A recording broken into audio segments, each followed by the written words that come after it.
Sa unang bahagi ng taong 2024 ay inaasahan ang apat na bigating laban na aabangan ngayong taon at ito ay ang laban ng The Monster Naoya Inoue sa baluarte nito sa Japan kontra sa Meksikanong Sineri. Nagaganapin ngayong Mayo 6 na mapapanood sa ESPN Plus sa Tokyo Dome. At sa darating na Abril 20 naman ay ang laban kontra Devin Haney at Ryan Garcia na ipapalabas sa The Zone Network. At sa Mayo 4 naman ay ang sagupaan ila Canelo Alvarez at Jaime Munguia na ipapalabas sa Amazon Prime at sa The Zone Network. At sa May 18 ang undisputed bout sa pagitan ng dalawang heavyweight champion Tyson Fury at Alexander Usyk na ipapalabas sa The Zone pay-per-view.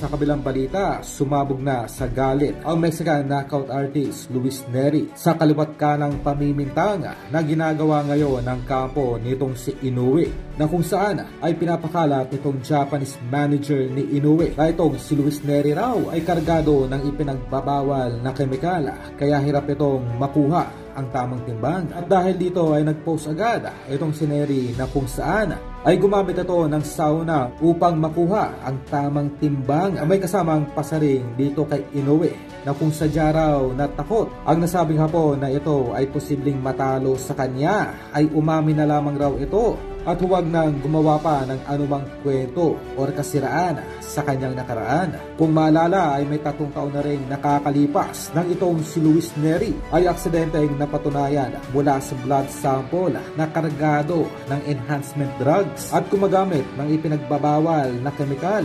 Nang ito ay nag-overweight noon ng 2 kilo sa naging laban nito noon kontra Yamanaka. Ganoon pa man ay prangka pa rin itong tumatayong Japanese manager ni Inoue na sa oras na makitaan ng kakapiranggot na kemikal itong si Nery ay hindi sila magdadalawang isip na tuluyang i-cancela ang nasabing laban at sa halip ay pipili na lamang sila ng isang posibleng tune-up fight. At mula sa ating nakuhang impormasyon ay isa itong si Casimero na kukuning replacement or pamalit na makakalaban ni Inoue sa oras na sumablay sa timbangan at sa drug test itong si Nery.